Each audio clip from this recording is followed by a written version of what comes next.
Welcome back to Wojo's Greenhouse and Garden Center here in Ortonville. I'm George, and we're ready for another program, The Green Team.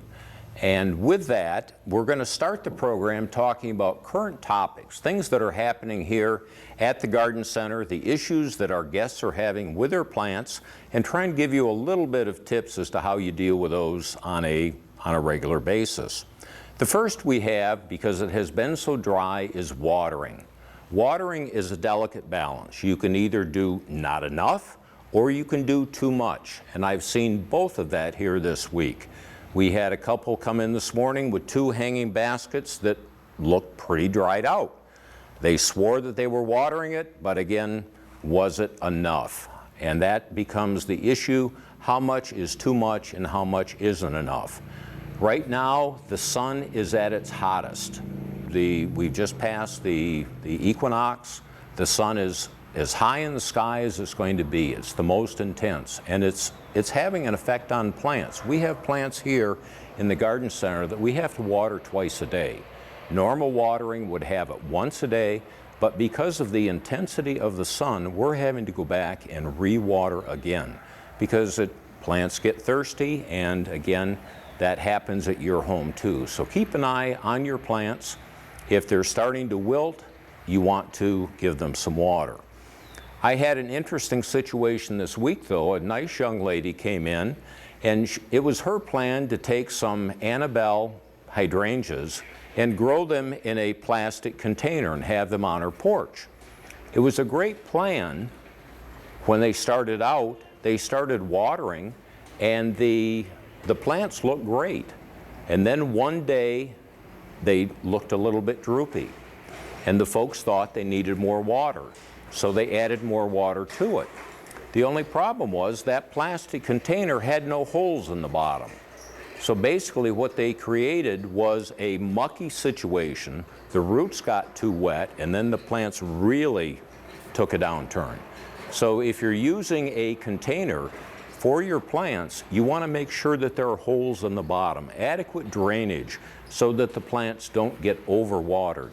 It again is a delicate balance. You don't want to overwater, but again, underwatering can be an issue too. So do what you feel is normal watering. Watch the behavior of your plants. If they're appearing to be perky and liking what you're doing, continue with that. If it's not quite enough, give them a little bit more. But again, dependent upon your soil conditions, you can overwater them. So it's something that we learn as we garden to get used to your soil at home and what works and what doesn't. Also, if your plants are looking a little bit leggy now, some of the hanging baskets may be a little bit overgrown. Those can be pruned back, those can be cut back, and in most cases they will refoliate. They will show new growth and they will begin to look nicer again. Also, as we've mentioned so many times, it's the idea of the fertilizing, especially with the annuals. We water heavily here at Wojo's. That's why our plants look so nice. And with that, we encourage you to do the same thing. As you water, we leach the fertilizer out of the pot and it runs away. So it's important that we use the fertilizer on a regular basis. I would say with your annuals, you're looking at probably every 7 to 10 days you want to apply some good fertilizer. That also applies to your trees and shrubs. They also are, you might say, deprived or starved of their nutrients sometimes. If it's an old soil, the fertilizer will help to give them a boost. Acid-loving plants love Holly-tone. If you're trying to doctor the color of your hydrangeas to go from pink to blue, we have the soil acidifier or the Holly-tone. We also have a product here that we are encouraging people, if you have especially hydrangeas, but any flowering shrub that isn't flowering as you would want it to do. This product is called triple phosphate or superphosphate, and it's a bloom booster. It's very, very high in phosphate, and that helps to stimulate root development and also bloom development. We came upon this a year ago when one of our customers, who is a landscaper, talked about her endless summer hydrangeas performing beautifully. The endless summer at my house was kind of weak. It really didn't perform that well.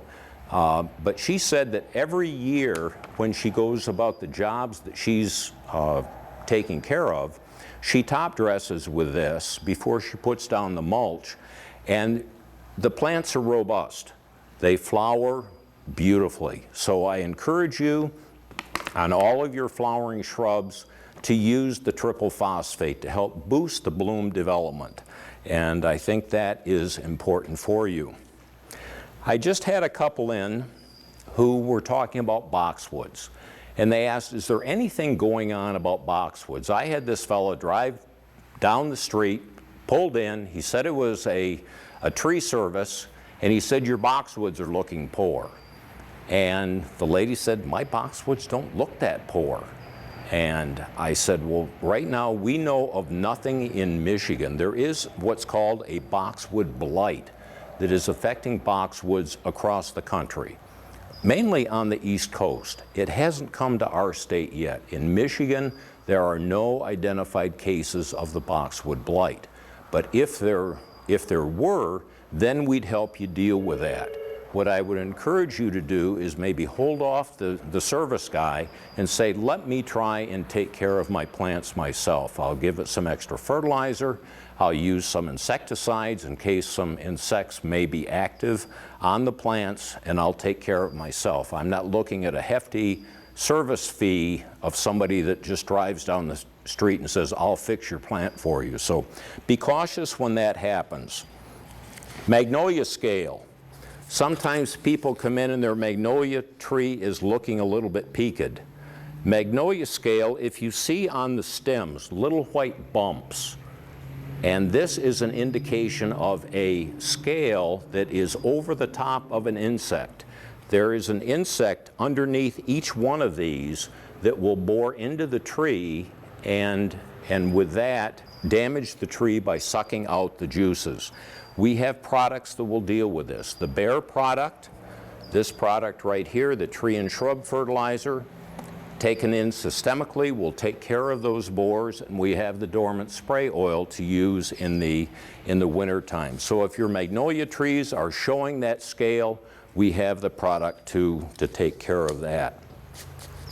This year at home, or not this year, this weekend, yesterday, I noticed my hydrangeas being nibbled by Bambi. You want to keep on the lookout for your plants that may be damaged and apply the deer repellents, whether it be Plant Skid, Repels All, the liquid fence, whatever. That is important. Also for your vegetables, we have the product here, BioSafe, that is a good one for taking care of bacterial issues or fungus issues. And lastly, a cute little cartoon came in this week. Squirrels, I noticed at my house, were taking down stems. And this Ohio State showed squirrels that were active in the tree almost like having a chainsaw. So why don't we take a break now, and we'll come back and do the second segment.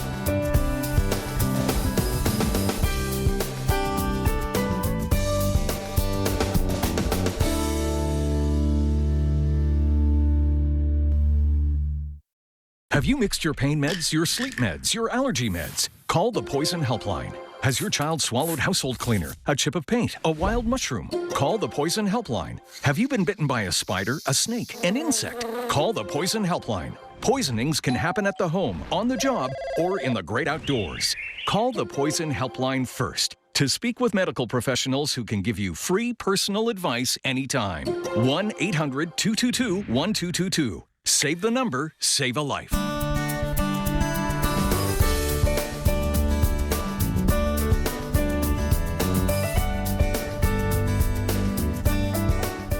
Thank Thank you, Russell. And we're now back doing the middle segment of the program. And I'd like to start talking about a critter that will be here very, very soon. Those are Japanese beetles.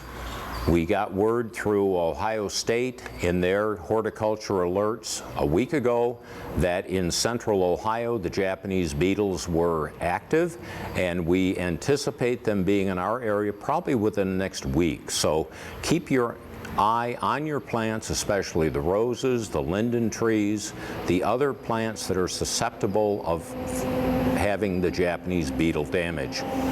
This right now, what I'm holding up, is the beetle trap.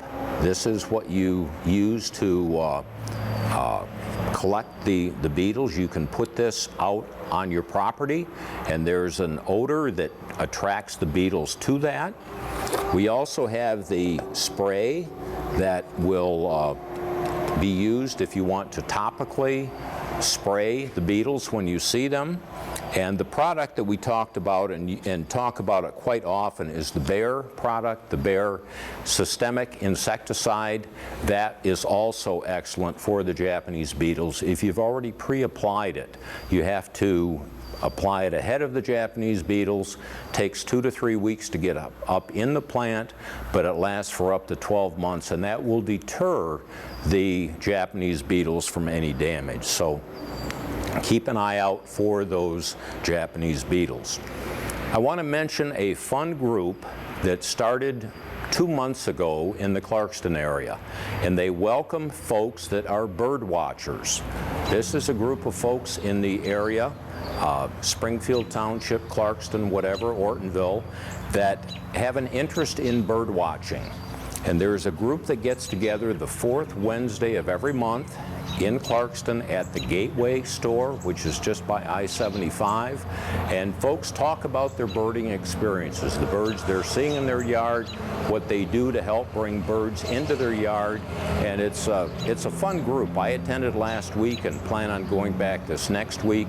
Great camaraderie and folks that are interested in birds. So I mentioned that to you. The 4th Wednesday of every month at the Gateway in Clarkston at 7 o'clock. There's this group of bird watchers. The other thing that I wanted to mention is that if you're interested in attending a garden walk or a garden tour, on Wednesday, July 19th, the Clarkston Garden Club is having their annual garden walk. There will be, I believe, 5 or 6 homes that will be featured, and if you're interested in gardening and want to see what other people do in their yards, I would look for information on that Clarkston Garden Walk. So those are things, 2 current things that are fun and something you might be interested in. In the current issue of the Michigan Gardener magazine that came out last week, there was a topic on the Asian longhorn beetle. This is a critter that I hope never ever comes to our area. It has been identified in about 4 states, out east, in Ohio, in the Illinois area, and some in Ontario. This Asian longhorn beetle, and what distinguishes it as being longhorn, the antennae are huge. The antennae on this critter extend out as long as the body. If this comes to our area, we have major, major issues. We thought the emerald ash borer was bad.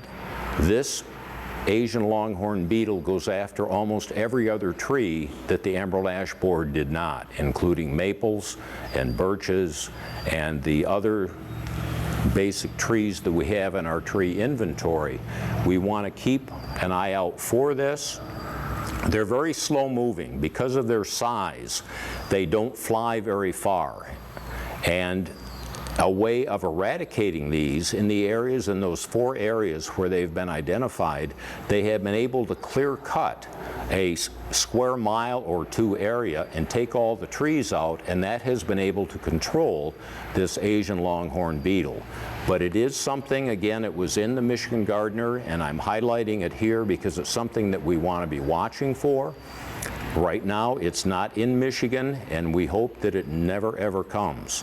But with that, just to be aware, if you see a critter that has huge antennae on it, contact us here or contact the Department of Natural Resources, because they want to manage it very, very carefully.